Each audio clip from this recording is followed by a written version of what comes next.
if you were great right now, what would great look like?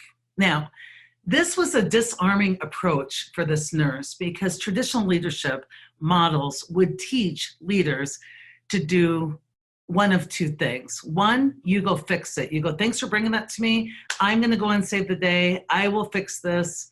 And that's what people are bringing you issues to go fix. But as a therapist, I know that that just reinforces the victim mindset. You can raise this up and it's too complex for you. You're not capable of being part of this. I'll take it from here. I'll go fix it. Wasn't part of my DNA. Many other leaders, to gain loyalty, collude. They go, oh my gosh, this is the third time admissions has screwed this up. We really are the victims. Our circumstances are the reasons we can't succeed. I didn't go there either. And instead, I was empathetic to her, but I called her to greatness. I said, if you were great right now, what would great look like? And so much changed for her in that moment. Instead of looking down and scowling and venting, she looked up and you could see was accessing more of her intelligence. She went to a whole different part of her brain and she came up with some great answers. She said, you know, if I were great right now, I'd be back in the patient room. I'd be gently explaining, although this feels concerning, it's actually a process. She recalled training she had recently gotten that if there's a mistake in the medical record, a good technique is to turn the monitor towards the patient and use visual cueing so that she's typing in the answer. The patient is soothed by the fact that she sees that change being made. And it also, she came up with, I'll call the team and we'll do a bedside. And it's not important what she came up with, but the fact that she came up with many, many, many options. And then my work as a leader was very simple. It wasn't that difficult. I just said, awesome, then go be great. And she did. Now, I checked in shortly after to show both the patient and her that there was some executive support and oversight happening. And I checked back with her and I said, so how did everything go? Is everything okay? And she said, absolutely. I did those techniques and things went well. I got things back on track. And so I asked her, what did you learn? And she had some great insights. She reflected and said, well, one thing I learned is when I was asked to be part of a process that I benefit from, meaning as a nurse, we're all checking her work as well. She said, I didn't show up, I didn't play very well. I said, awesome, now that you know better, you can choose to be better. And I use this as an example when I'm teaching leaders as my opening kind of vignette, because I want to ask folks, like, so am I some sort of nurse whisperer? Like, why did this technique work? It certainly isn't what we teach in traditional leadership practices.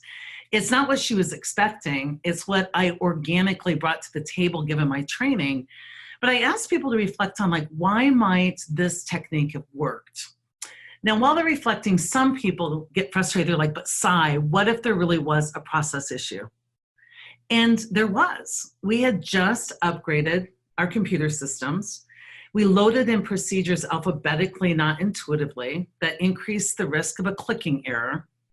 But who would you rather have partnering with you on this process improvement? The self-righteous, judgmental nurse calling for your head to roll, or the self-reflective nurse interested in patient safety? I know that I would pick the second nurse. And the cool thing, the lesson in here, it's the same nurse, just in a different mental position, just at a different level of consciousness. So when I ask, why do you think this worked? People usually start to play with the fact that it was empowering. I asked her for kind of her solutions. They're easier to buy into. And there's a couple of reasons, according to the science, the evidence, why this technique works. And one has to do with how your brain works, right? And one has to do a bit with how the world works. So first of all, this question, what would great look like, is a fantastic question because I'm pretty confident that most people have at least some answers for it. It's kind of a lay down question. How do I know people know what great looks like? Well, if they're capable of judging any of their colleagues if they're capable of having judgment about another human being, the basis of their judgment is their opinion of what great looks like. And it's not about what you prefer. It's like, if you were great right now, what would great look like? If I am judging others, I know what great looks like. What does great look like? What HR is not doing, what my colleague's not doing, what admissions isn't doing. See, the very nature, the very ability I have to judge other people comes from this knowledge what great looks like. So great, everybody knows what great looks like. The problem is they tend to use it to judge other people on rather than call themselves up to greatness. They use it from a low-minded victim view of the world to call out where other people aren't meeting the standard, rather than from a level of higher consciousness, which is calling me up to perform at my highest level with all of my intelligence. So one reason this question and technique works really well is the fact that everybody, if they're able to judge others, has an idea of what great looks like. Now, the second reason has more to do with how your mind works. And the way I explain this to folks is, imagine if you have a light switch on your forehead. It's an invisible toggle switch. When it's toggled down, you're seeing the world through the part of mind that I call ego. You're seeing the world through the lens of ego. You're seeing yourself as the victim, other people as the villain. You're helpless. You are judging, not helping. You are not collaborative or innovative because you're locked into the smallest part of your intelligence, that amygdala. You're locked in to only seeing things black and white, fight or flight or freeze. You're really locked into, as I said, the lowest part of your intelligence. And when it's toggled up, you are tapping into coherence, to a greater part of your intelligence, to a broader hemisphere of your brain. And when you're toggled up, you're able to be innovative and collaborative instead of judging, you're helping. When you're toggled down, you don't see any options to have impact. You can't change everything, so you can't even change anything. When you're toggled up, you're able to see multiple points of impact, and we all have a natural instinct to have impact. Is what leads us to engage. It's why engagement isn't external, it's a choice, it's an internal choice. When I'm toggled down, I don't see any place to engage, and so I just disengage and then editorialize on the world. I feel better by venting, griping, complaining, tattling, scorekeeping. When I'm toggled up, I have a lot of ways I can answer that natural impact because I see places to plug and play. So I naturally engage rather than disengage. So when we research engagement, we've over-indexed on engagement as all about how great the circumstances are from the organization. But we know that engagement is highly correlated to the amount of self-reflection, which is really the basis for accountability. So what's the takeaway here? The way to get from low self to high self is self-reflection. It's the ultimate drama diffuser. When someone is venting, to get them out of venting, if I try and rationalize with them in low self, if I try and use some of the leadership techniques I've been taught, they will just be punching that ego in the face, right? My first job as a leader is to get myself neutral, because my pain starts when I name something, right? So to get myself neutral, open my heart up, and then help toggle switch people into their higher level of consciousness so that we can look at this with all of our intelligence. And that's what a great question for self-reflection will do. And you're all coaches, you know the power of self-reflection. We don't often use it in the moment, integrated in leadership. And that's really the hack I bring to the table, because you can't be judging and self-reflecting at the same time. You can't be venting and helping at the same time.